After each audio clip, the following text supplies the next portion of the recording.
Jill's report, September 26, 1998. It's already been 2 months since that mess with Umbrella. Thanks to the suspension, investigations haven't progressed exactly as I'd hoped. Perhaps this written record of what I found will prove to be my final duty as a STARS officer. I can only hope that it helps lead to the truth. The T-virus. Those infected by this virus seem to become literal zombies. It appears to be communicable via several different avenues, outlined below. Bite from an infected individual, allowing the mixing of bodily fluids. Contact with crows which have eaten infected carrion. Due to the strength of the virus, airborne infection cannot be discounted. It should be noted that those who survived the incident have not yet developed symptoms. It's unclear whether this is because the virus has a long incubation period or because we just happen to be resistant to the infection. We ought to remain vigilant, even after this investigation period ends. As for me, aside from my minor difficulties sleeping, I seem to be in fine shape. Still, I shouldn't get too hopeful. After all, this could just be an extended incubation. Investigation notes. Umbrella, pharmaceuticals company, industry leader in market share, focuses on military weapons development while maintaining cover as a pharmaceutical company, also secretly developing bioweapons. T-virus outbreak at Arklay Mountains Research Facility, predicated the Mansion Incident. Conspiring with Raccoon City leadership, large donations to Mayor Warren's office, effectively controls the city. Unsealed envelope. They've got me pinned down at home. Guys across the street are watching me from their windows 24/7.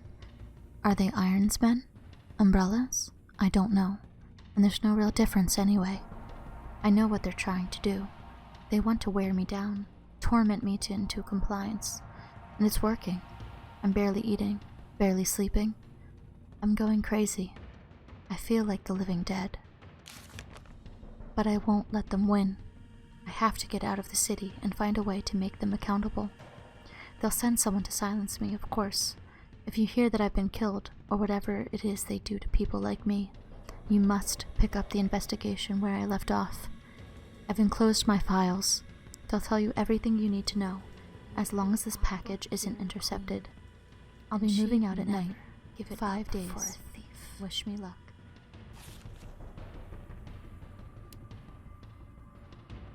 A love letter? My little darlings, it's already been 3 months since we fled here together. I find myself thinking back to the day you hatched.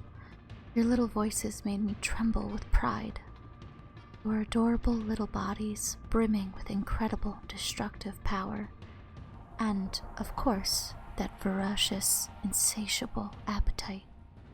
You are no less than pinnacle of the Hunter series, and yet they ordered me to destroy you.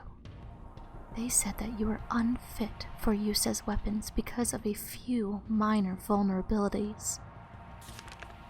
So what if you're susceptible to heat? So what if your delicate mandibles are exposed when you feed? Haven't they ever heard of character flaws? It is those very flaws that make you so very, very precious to me. But we'll show them yet. Down here, we'll continue to walk this evolutionary path together. We'll prove to Umbrella that you, my beloved Hunter Gammas, are truly superior. Tabloid front page. The Cannibal Murders, a complete digest. In the gray of the morning on September 25th, a frantic caller telephoned the RPD to report an assault. A man described as disheveled, like a vagrant, was attacking a passerby north of the Lambs Museum of Art. The responding officers discovered the mutilated corpse of a woman by some dumpsters nearby.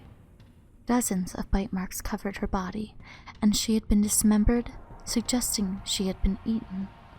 The third known incident of its kind to occur in Raccoon City this month. So who done it? Who's been munching on man steak? We here at News Comet have a gnawing feeling that the so-called cannibal disease patients Spencer Memorial has been providing free treatment for since August might not be settling for just the cafeteria food. Our reporters have infiltrated Spencer Memorial. Maybe I'm a coward. Asked the tough questions and come back with this is the only way out I have left. Make your stomach I just hope my body doesn't get back up after I pull the trigger. Increased sewer security. We've been receiving reports of unauthorized personnel in the control areas of the facility. In response, we are placing the aging mechanical locks and implementing new security protocols. Unlocking the new electronic locks requires a special-made battery pack to be distributed to all employees. Please keep your personal battery pack on hand at all times when moving throughout the facility. I can't talk. Facts from Substation Chief.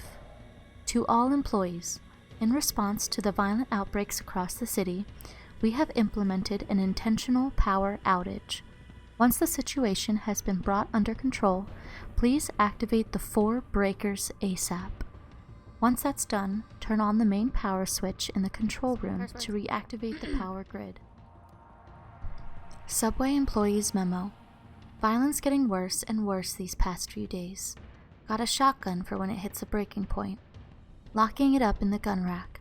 That should keep it safe from any would-be looters while I go out and try to find some more shells. If things go south, cut the chain and bust out that sucker.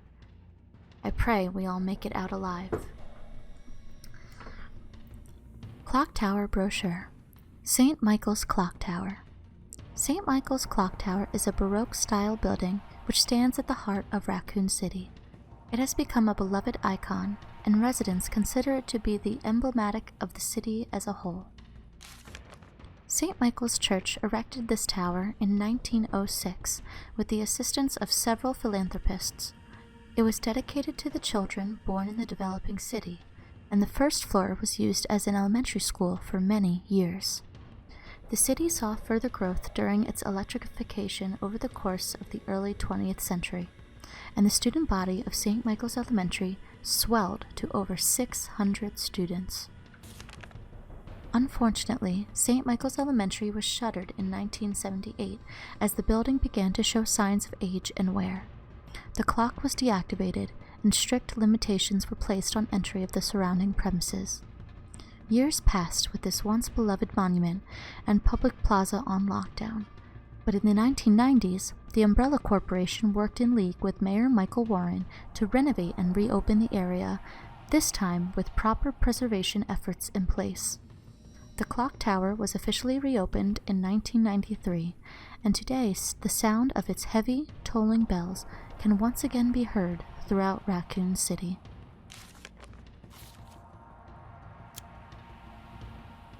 Report on the mansion incident. This bizarre incident occurred in a mansion owned by the Umbrella Corporation located in the Arklay Mountains. On July 23rd, STAR's Bravo team was dispatched to the Arklay Mountains to investigate a series of mysterious and grisly murders, and went unexpectedly radio silent. On July 24th, Alpha team was dispatched as well, and became entangled in the events at the nearby mansion. The incident culminated in the destruction of the mansion. Casualties were numerous. The only survivors were the 5 members of STARS. The cause of the incident was the illegal bioweapon experiments being carried out in the secret Umbrella lab beneath the mansion. The T-virus being used in these experiments escaped the facility, and it is presumed to be the root of all that occurred. However, all evidence was destroyed along with the mansion, so further investigation has proven to be extremely difficult. Note to a friend. Hector, if you're reading this, I'm already dead. If you hear any noises coming from the locker, do not open it. Please. While you were out on patrol, I focused on finding a way to get to the other side. I realized that explosives might be our best bet. I managed to rig up a pretty good bomb, but we don't have any batteries for the detonator. I'm pretty sure I sent one to the safety deposit room during intake last week. We need that battery if we're going to knock this wall down, so I headed upstairs to find you since I know you have the safety deposit room key. As soon as I left the shower room, I was attacked. One of them bit me. I washed the wound as best I could, but I feel worse and worse. I hope I don't need to spell out why you must not open the locker. Please don't worry about me. Just get yourself out of here as fast as you can. Your buddy, Wes. P.S. Don't worry about that $600 I lent you. Think of it as a gift towards your upcoming move. Good luck, buddy. ID's Card Security Protocols. September 16th, 1998. Each member of the force has been issued an ID card. From now on, this same card will be required to access all storage boxes. Do not lend your card to anyone else. Take great care in using it. If your card goes missing, report it lost immediately. RPD Facility Maintenance Department. September 20th Arrest Report. Name, Rodney Gray. Occupation, unemployed. Former electrician. Charges, unlawful creation and/or possession of explosives. Narrative. Suspect was seen behaving suspiciously at 1442 Box Street on September 18th, 1998.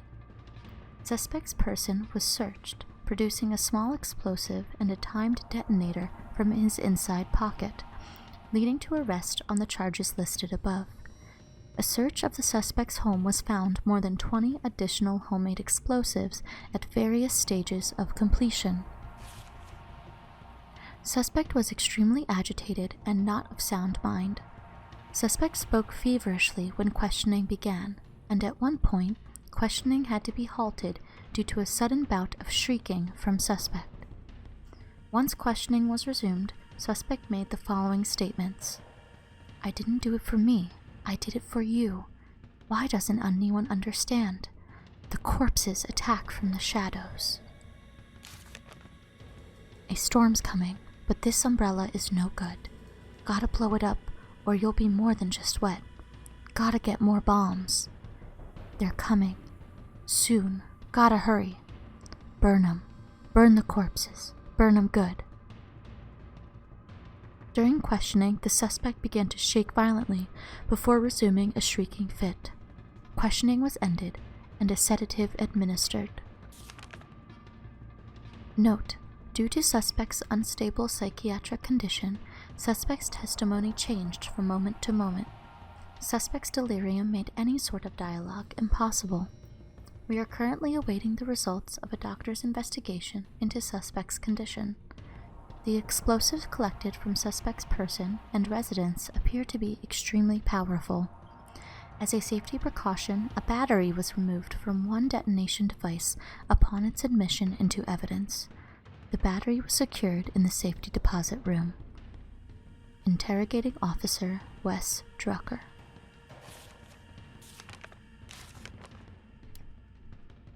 Internal Memo. September 22nd, 1998. Office Supply Internal Relocation Notice. Heat-resistant 3-number combination safe. Move to Star's Office 2F to West Office 1F.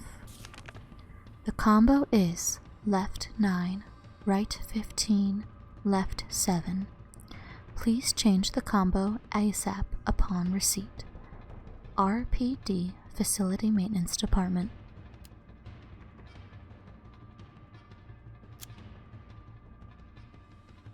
Spencer Memorial Pamphlet.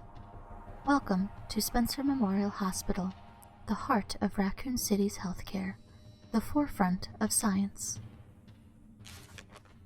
Spencer Memorial Hospital was meticulously designed by the Spencer Foundation to serve as the backbone of medical care throughout the region.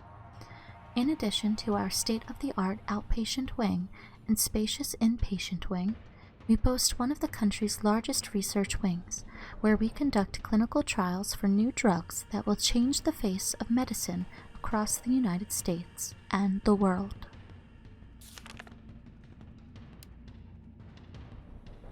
Nurse's Journal, September 25th. Every day, they bring in more of these mystery illness patients. The sedatives don't stop their delirium, so we have to put them in straitjackets and move them to the isolation wing. Problem is, the isolation wing is already bursting at the seams. The director has ordered us to admit anyone with symptoms free of charge. But what does he expect us to do? Wish them better? We don't have a cure. And that's not all that's bothering me.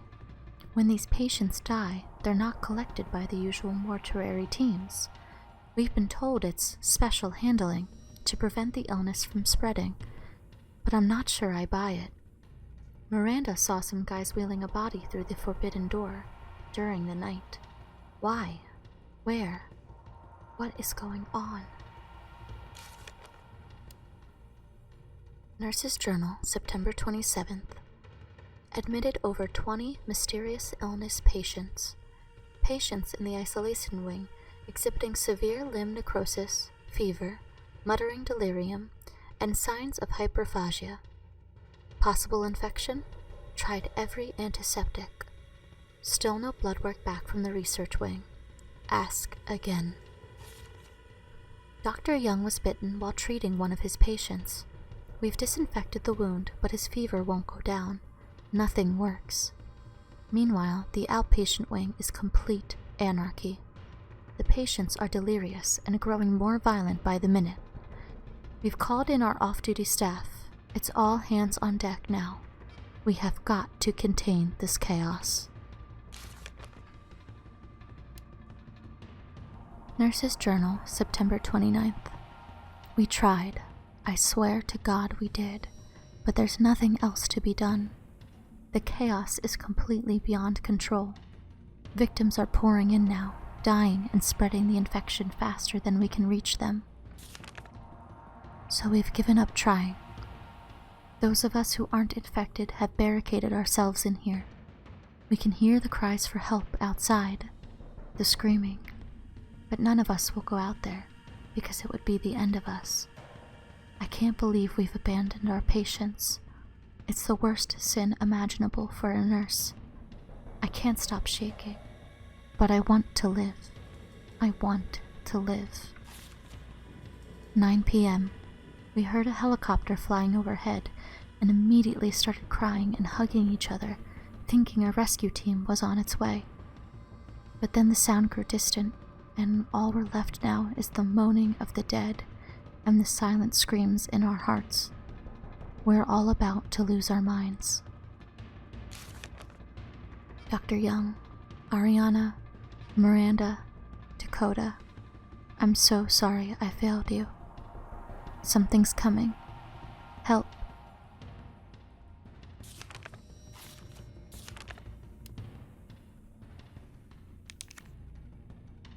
Dear Dr. Bard, it is my pleasure to cordially invite you to the banquet on September 10th at the Central Hotel, where we will be exchanging viewpoints on Raccoon City's new Special Medical Zone, SMZ. Attending will be Mayor Michael Warren, Chief of Police Brian Irons, and other distinguished members of our community. Thursday, September 10th, 1998, 6 p.m. The Orient Restaurant, the Central Hotel, 2nd floor. We would be honored if you joined us. Sincerely, Greg Tester, United States Senator. Handwritten note. Nate, I'll be introducing the bill for that new drug of yours in mid-August. Bring the cash. We've booked a suite for the usual after-party. You're a brunette guy, right? I'll let Irons know.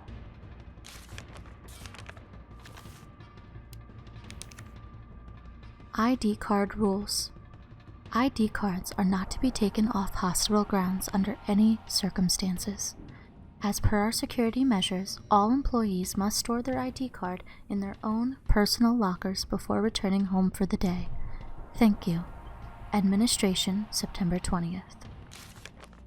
Lost locker room key. The key to the locker room has gone missing. The last person to have it may have dropped it somewhere in the courtyard. Until it is recovered, we will keep a spare key here in the office. Please stop by administration at the end of your shift to borrow it. Administration, September 24th. Email.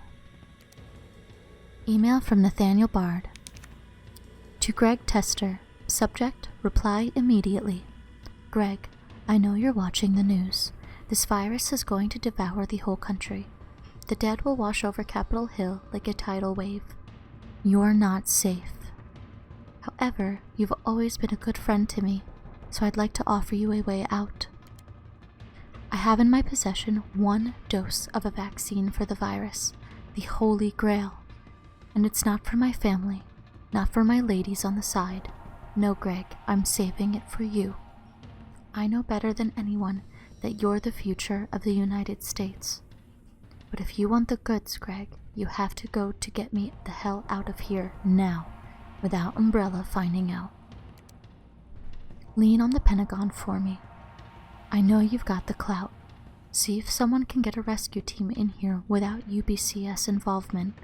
You can scratch my back, I scratch yours, which should sound pretty chaste after the parties we've been to. Hurry, my time is running out. Nate. Underground storage. Unfinished activity log. September 26th, 1300. Infiltrated RC. Disturbances are sporadic. Commencing mission. 1930. Observed 5 RPD officers engaging a pack 20 strong. Officers annihilated in 20 minutes. September 27th, 1200. Test run at University. Diverted pack. Inclined canines to campus. 64% infection and conversion in 2 hours. No survivors. 2300. Successful rendezvous with MV platoon.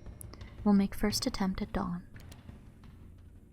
September 28th, 0430. Diverted pack toward command post.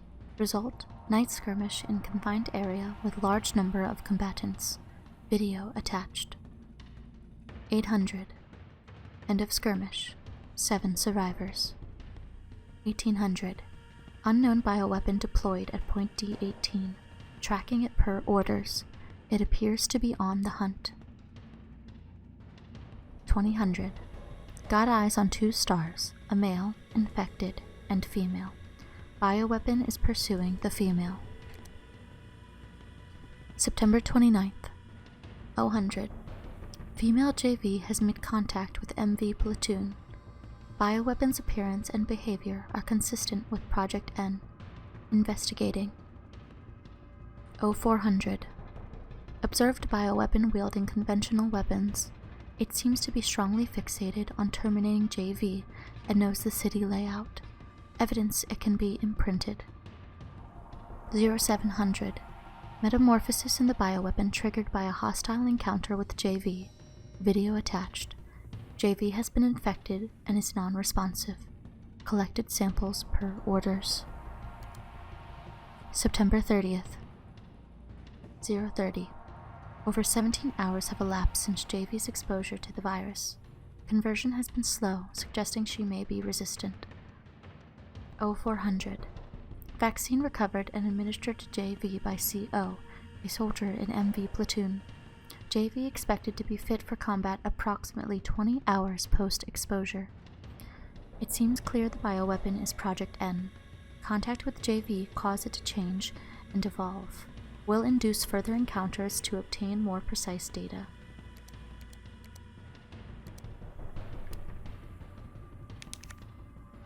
September 12th. Admitted to N2, male 45, female 32. Discarded, male 60, female 89. September 15th. Admitted to N2, males 55, 19. Females 51. Discarded, female 76. Returned, female 8, uninfected. September 22nd. Admitted to N2. Males 25, 22, 15. Females 16, 21, 29. Discarded 6 male specimens, 9 female specimens.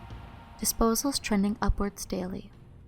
Preemptively dispose of any over 30 years of age. September 24th. Nightly transfer observed by nurse. Admissions to underground facility temporarily halted.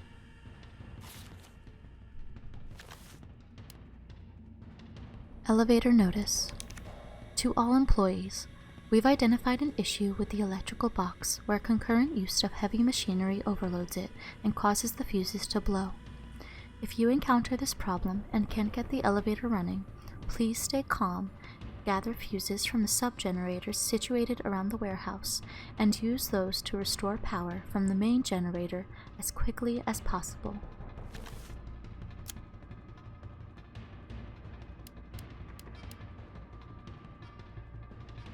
Attention Nest 2 employees. The objectives of this T-virus research facility differ from those of Umbrella's main Nest facility.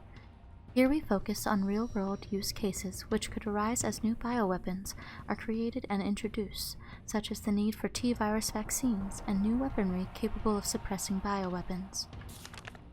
Some aspects of our work here can be dangerous, so it is imperative that all employees adhere to workplace regulations without fail.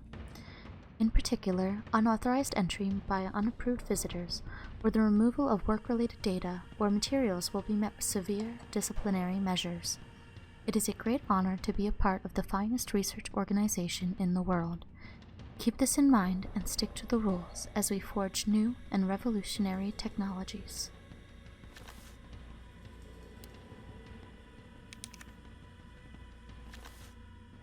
Essay on vaccine synthesis. On the roles of antigens and adjuvants in vaccine synthesis. Dr. Nathaniel Bard, Chief Researcher, Spencer Memorial Hospital. To most efficiently synthesize a vaccine, both an antigen and an adjuvant are required.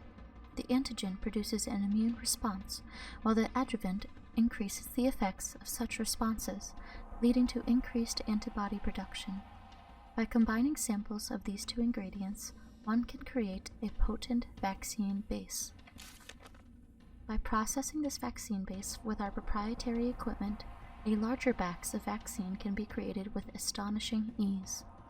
What's more, my latest antigen and adjuvant samples yield unprecedented rates of antibody production, producing more than 1,000 times the yield of traditional materials. This not only makes it an effective vaccine, but also a potential way to eliminate existing infections.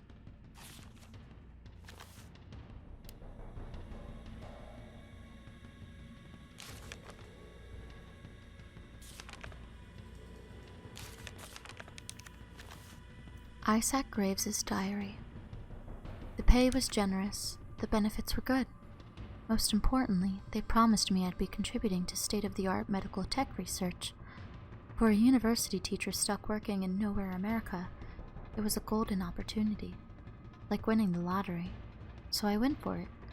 I made the pitch to my family and we agreed to move to here, Raccoon City.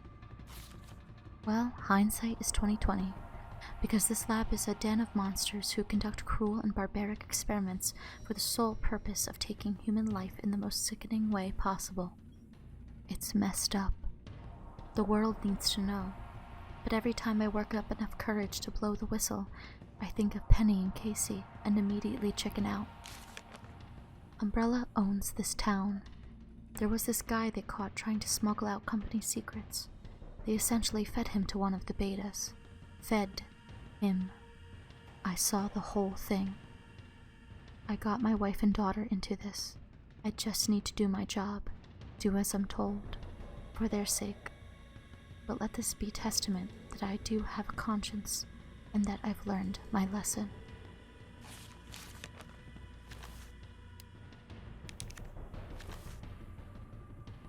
Expression of concern.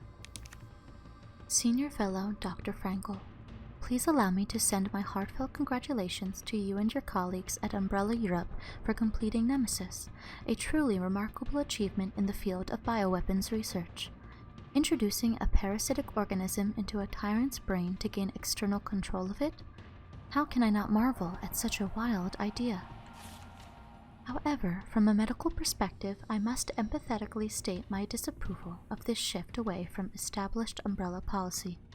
By turning to the use of parasites, you are setting a dangerous precedent. Viruses can be kept in check. I believe an effective vaccine can be developed for any virus on Earth, with abundant funding and a bounty of samples, of course. Can you say the same for parasites, however? Doctors have tried in vain to develop a vaccine for malaria. Parasites like Plasmodium are far more genetically complex than the T-virus, and to think they will submit to control is utter folly. Perhaps, in your country, consumers are willing to buy automobiles with no brakes. Weapons spec here in America, they know better. Redacted. Then again, I recall you have a degree in electromagnetic infantry, so no doubt you've already devised a brilliant marketing strategy to win over naysayers. Finger. I look forward to your talk at the forum. Nest 2 lead researcher Cornel Garner. Assisting developer, United States Army. Ammo caliber 60 millimeters. Muzzle velocity 6,000 milliliters per second. That's not how that works. Alright. Weaponry Authorization Request. Dear Dr. Emerson, I would like to formally request that the weaponry normally reserved for the bioweapon synthesis team be made available for any employees interfacing with the admission and dismissal of test subjects. These test subjects do not present the same levels of danger as our bioweapon products, but I believe that this weaponry authorization is advisable as outlined below.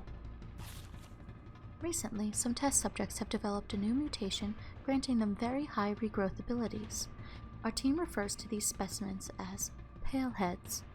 They have been appearing with regularity, but the specific cause has not yet been determined. The astonishing rate at which these paleheads regenerate makes it difficult to deliver a lethal blow with a standard weaponry. If any sort of system failure were to occur within our facility, we would be woefully underprepared to defend ourselves. For this reason, I would like to request that high-powered weaponry capable of subduing the paleheads be issued to all of our employees working in shipping and processing. This will ensure that, in the event of an emergency, we will be able to quickly eliminate the threat and evacuate safely. Thank you very much for your consideration. Shipping and Processing Manager, Gabrielle Reed.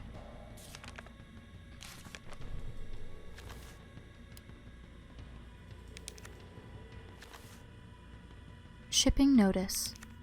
Cargo Nemesis. Shipping Route CDG JFK to RC.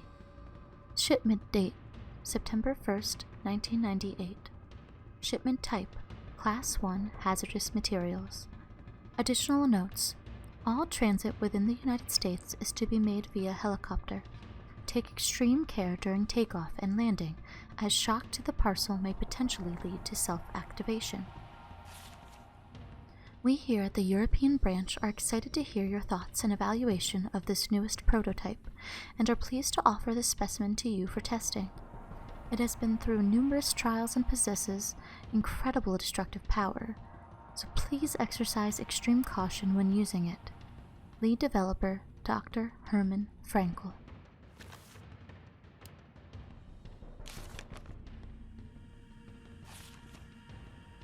Scientist Dying Message. It happened, our worst case scenario. The T-virus has somehow leaked. Under orders from Dr. Bard, I'm to manufacture mass quantities of the vaccine. I prepared a culture of the T-virus antigen. Now I just need to combine it with an adjuvant to enhance its effects, and I should be able to produce enough vaccine to save all the surviving citizens. The adjuvant samples are stored in the incubation lab. Test subjects are already wandering the halls, but I'd better find a way to get some samples while the culture is maturing. If I don't make it back, please complete the synthesis process. Try to find a way to stop this outbreak. It's the least we can do after setting these horrifying events in motion.